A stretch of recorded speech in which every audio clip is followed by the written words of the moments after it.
You're listening to the Synergy Leadership Podcast, a discussion with engaging, empowering, and enlightening leaders about the greatest competitive advantage in business and entrepreneurship that often goes unrecognized: a team's energy. Here's your host, the woman who puts the energy in synergy, Karen R. Jenkins. Hello, and welcome to this episode of the Synergy Leadership Podcast. I am so excited to have one of my dearest friends and a wonderful, I'm going to call it community advocate that does so much in our community, Miss Tanya Rodriguez Hodges.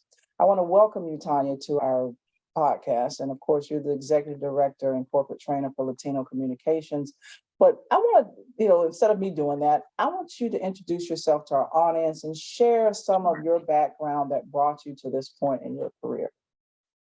Well, thank you, my dear. It's always good being with you, even if it's virtual. And I so appreciate you even asking me to be on the show. But I am, like you said, Tanya Rodriguez Hodges, more Hodges than I was Rodriguez. Been married now for a little over 30. We're going into 35 this year. And I'm the ED here at Latino Communications, and our mission is very simple. We foster intercultural partnerships for the purposes of empowering our low-wealth communities. We do that through affordable housing, financial literacy, and healthcare advocacy, and our food program. And we are in our 10th year here, and we've been doing it because we want to go to Tahiti and we like getting money in. That's not true.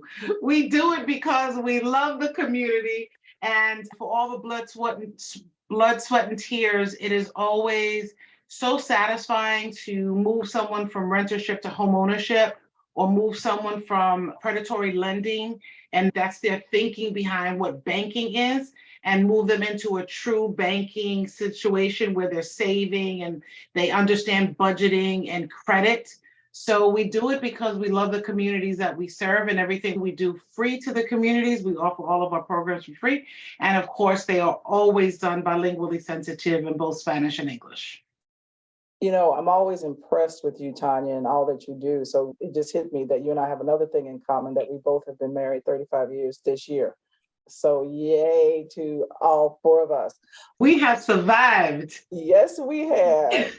So share with us, when you talk a lot about what you're doing and how you pour into the community, share with us about your particular background and how it prepared you for your community advocacy.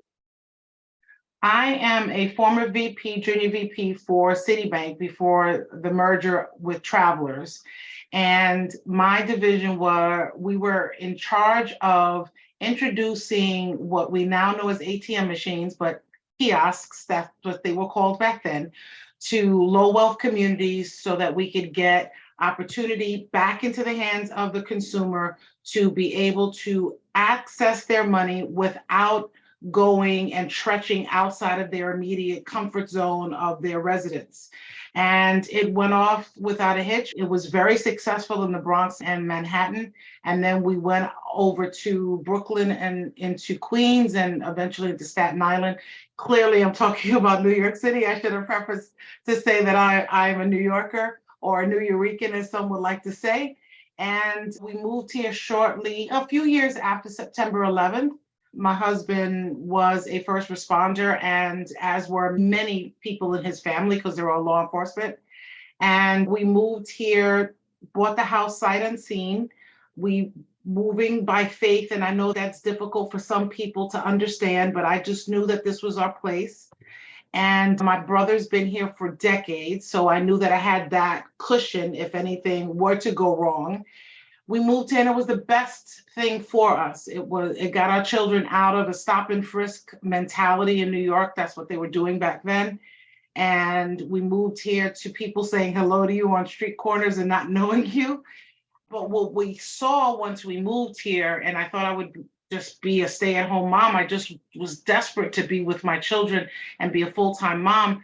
What I noticed was that there was a lot of products for the African-American community, for the low wealth community, for our, Caucasian community, but there was nothing being done for the Hispanic community whatsoever. There was no language, nothing translated, no products from the bank, no products from HUD.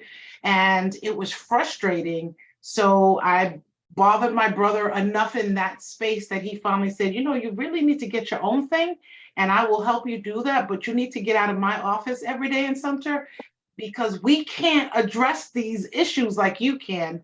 And that's how Latino Communications was actually born. We now go by Latino CDC, but that's how we were born.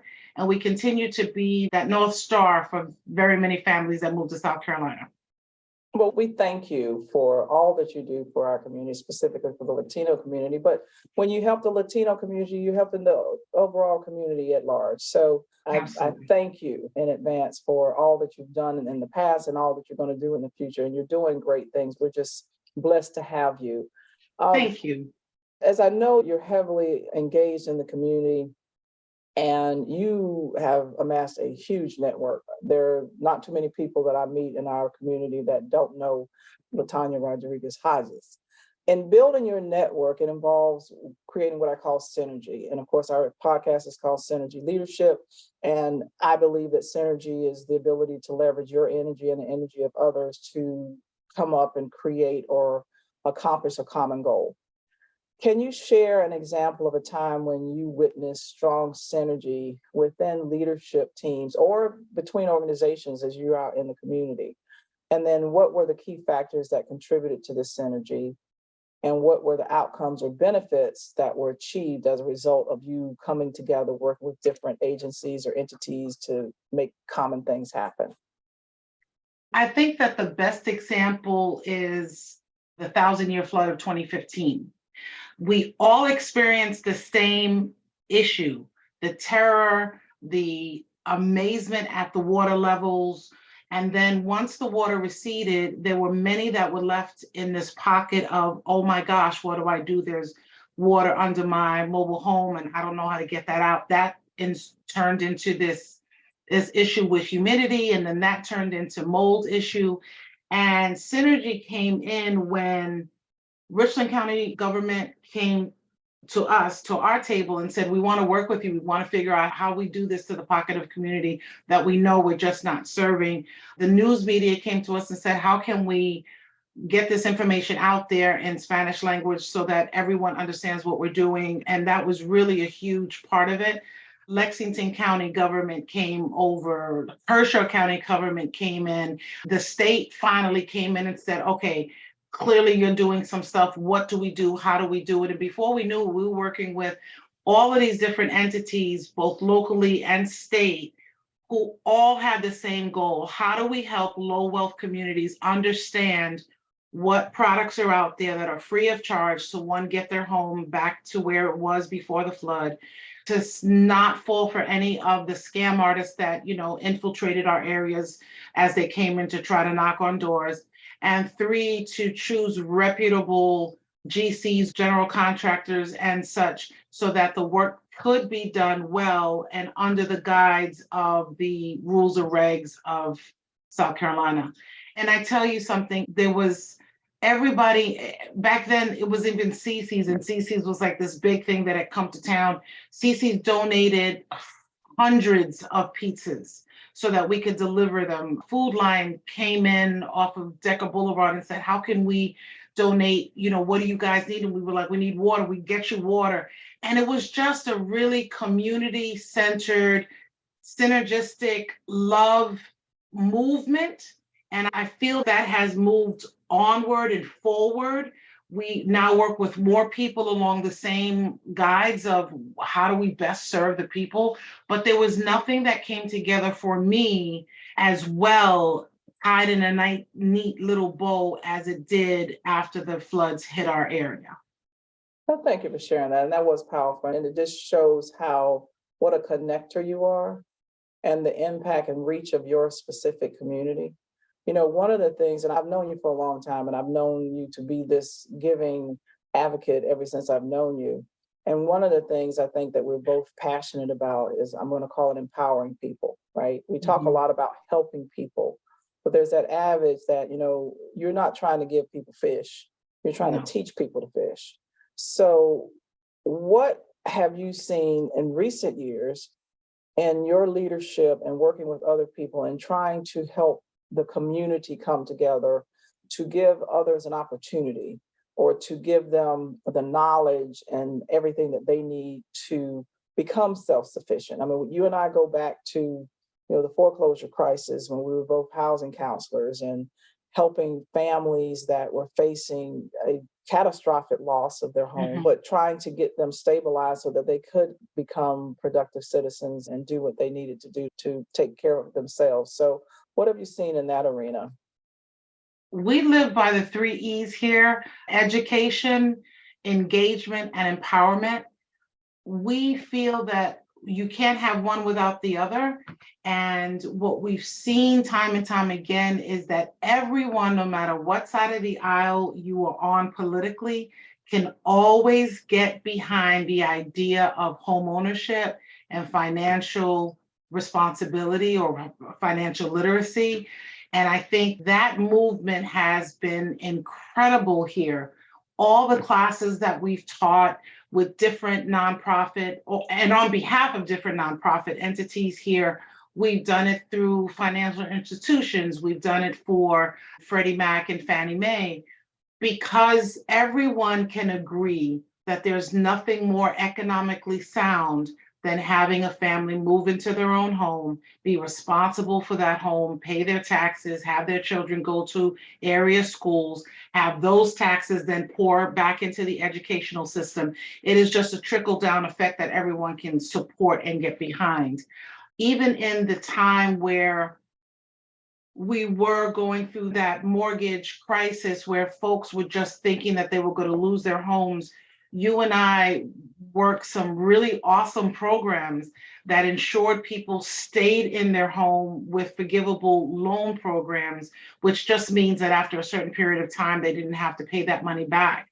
And again, there's nothing greater than knowing you have helped somebody move from a precarious situation into a steady, stable, affordable, and home type of a residence when you knew they're coming from this place of uncertainty.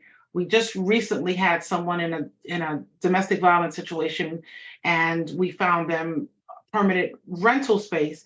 And she's already, after so many months, asking, okay, now I understand my credit. Now I understand why I can't do this predatorily. I can't go to the check casher place. I have to go to the bank. I have to deposit my money. I understand what that all means. Now what do I do? And she is right in there. We just started our classes last week, and she's right there, just so excited. And I can already see for her, even though it's hard for her to envision it, I can clearly see for her a yard, 2-bedroom, 2-bath home for her and her 2 children. And that's so awesome that you have that vision for her, because by you having that vision for her, you're going to attract it to her. And it's not that she can't have it yet because she doesn't see it. She already has somebody carrying that flag for her and bringing that to her. So, again, back to parallels, our platform now is Engage, Enlighten, Empower. And, we too believe in engaging people, enlightening them with knowledge, and then that ultimately empowers them to be able to really accomplish anything that they want to accomplish. Going back to the foreclosure deal, because I know we have some listeners here, I don't want them to give them the misconception that people got into trouble and their whole loan was forgiven. The forgivable part was their arrearage. It was the part that they had fell behind. And it might have been 1 or 2 payments, right? It might have been 3 or 4 payments. 3 or 4 payments to some families are huge. Right. And if you can't get over that hurdle to think that you would lose your home for 2 or 3 payments is huge, especially if you've been in that home for a while. And we did see some devastation, and we did see some families that we were able to help and give them some sense of peace that they could continue to live in their home and raise their families in that way. So Tanya, tell me a little bit about what's going on with Latino Communications now. Where are you guys headed? What is your vision for the next, say, 3 to 5 years with your organization? We are going to continue to forge forward with financial literacy and that whole economic engagement and empowerment piece.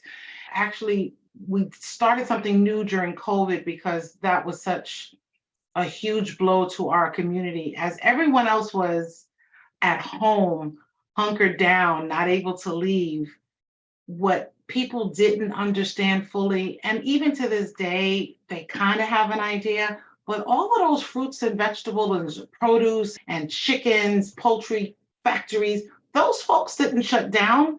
And the majority of folks that are working in the fields in agriculture and in our poultry division in particular are Latinos. So we recognize that they were out there doing this really God's work, but they didn't have enough for themselves at the end of it. There wasn't anything for them. So we started these food boxes, and this whole program has grown. And so we're continuing to do that. And we average about 2,000 pounds of food a month that we are able to identify families, and we give them the boxes. It's funny because we were just told by a funder who denied us that we were not sustainable in this program.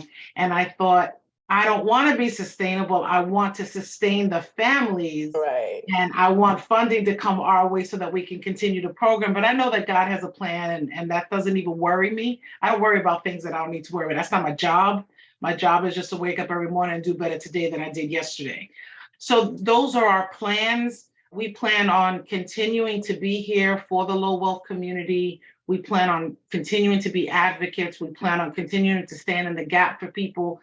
And, who I am today was not who I was 5 years ago. 5 years ago, I might have said to someone who said, we don't really have the funds to do this, but we want to reach the Hispanic community. How can we get this done on $100 and a pipe dream?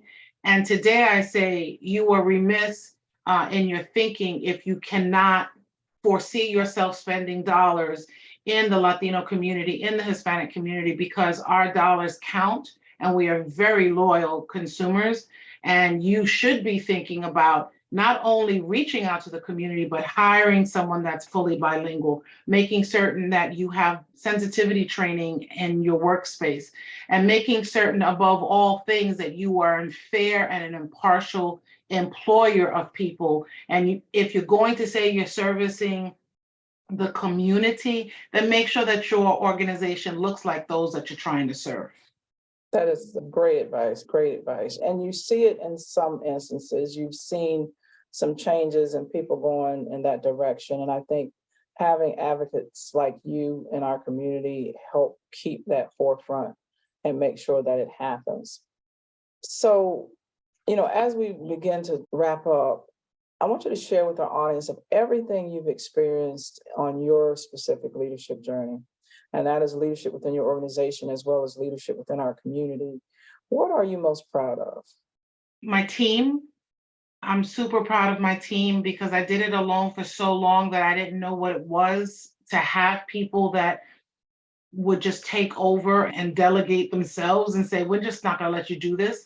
Super proud of my team. I'm super proud of my family, my immediate family, because my fellas have held me down since day one. But I must say that I'm proud of what my mother and my father taught me. They were always talking about, you tell people your truth because you don't know how you can be a blessing to those. So I talk about our time where we almost went into foreclosure in our home in New York. I talk about how when we moved to another state, it wasn't what we thought it was going to be. We were young with 3 small kids and we thought we're not sure. And we didn't have anything in the cupboards, anything in the refrigerator. And we were just desperate in that moment. So I understand what that feels like. We know what it's like to have a job and then all of a sudden you get laid off and you're not understanding what happened. You went in, you went out for lunch, you came back and they told you no longer had a job. So I think that our personal experiences are an easy way for me to identify with the community and really understand and empathize with who they are and what they are. But I'm proud of the fact that my mother was somebody who never said, oh my God, you can't speak of that. You can't ever. She was like, no, if your panties are on crooked, somebody needs to tell you in the street that, I can see one line and not the other. And she was just that person. She was honest about who she was. And that has transcended with me and my brothers for sure who work in this space. And I'm proud as well as of the relationships that I have forged. People like you and Amelia and so many women in particular that people say, oh, women are catty. Not the women I know. Women I know hold each other down and they're encouraging, and you can call them and say, I'm having a bad moment. Can you just help me through this? Can you be my mentor as we go and do this new endeavor? And then, teach me what you know, Yoda, so that I can do better for people. So I'm proud of all of those things. I really am. I'm proud of all of those things.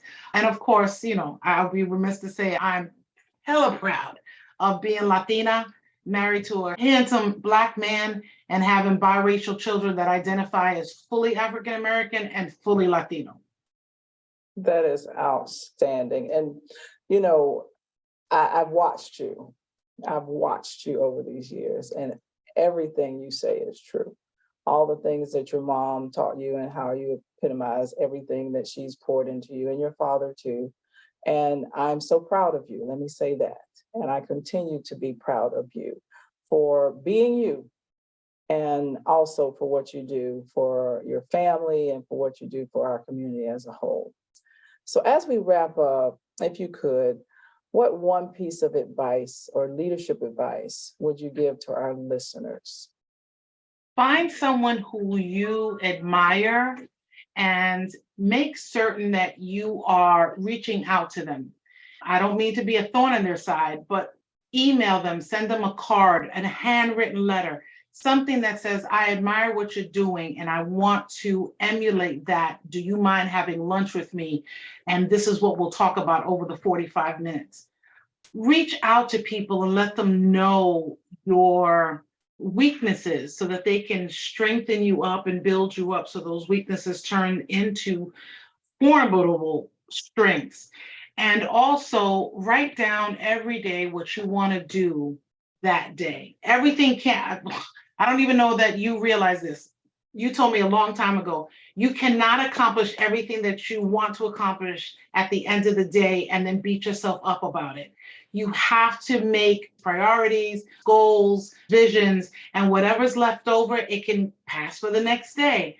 And that has gone with me through this time, because I make a list every day. I write it down. I have my book right here. I write it down. And what I can accomplish, I accomplish. There's some days where I feel like, I should have done a little bit better, but I accomplished what I accomplished, and that's very important. But I would really say to reach out to people and just let them know your heart so that they can help you get to your next level of greatness. Because once we're gone, we're looking for the next generation, right? The people behind us that want to come up and do better than us and exceed, go further than us, to do more work in the communities as we continue to love those that need it. Thank you so much. I'm honored and touched that you would remember something that I shared with you and carrying it to this day. That is so awesome. So Tanya, thank you so much for being our guest today. And I know I've thoroughly enjoyed our conversation, and I know our audience and listeners will get a lot out of it as well. And if somebody wanted to reach out to you or to your organization to support you, please share with them how they would get in contact with you. Absolutely. On all social platforms, we are Our Impacto, which is Our Impact with an O, cdc.org, or our website, latinocdc.org. And they could always call as well, 803-227-8984. I like a phone call, not a problem. Excellent. Thank you so much again for taking time out of your busy day to share with us today. We're so honored to have you here, and we hope we'll have an opportunity to bring you back again. Thank you for having me. I appreciate you always. Mwah. Thank you. Mwah. And to our audience, I hope you've enjoyed this conversation as much as I've had. I always enjoy my time with Tanya Rodriguez Hodges, and looking forward to our next time together. So until next time, y'all have a wonderful week. Bye-bye. Thanks for listening to the Synergy Leadership Podcast with Karen R. Jenkins. If you like what you heard today, please subscribe, rate, review, and share our show. See you next time.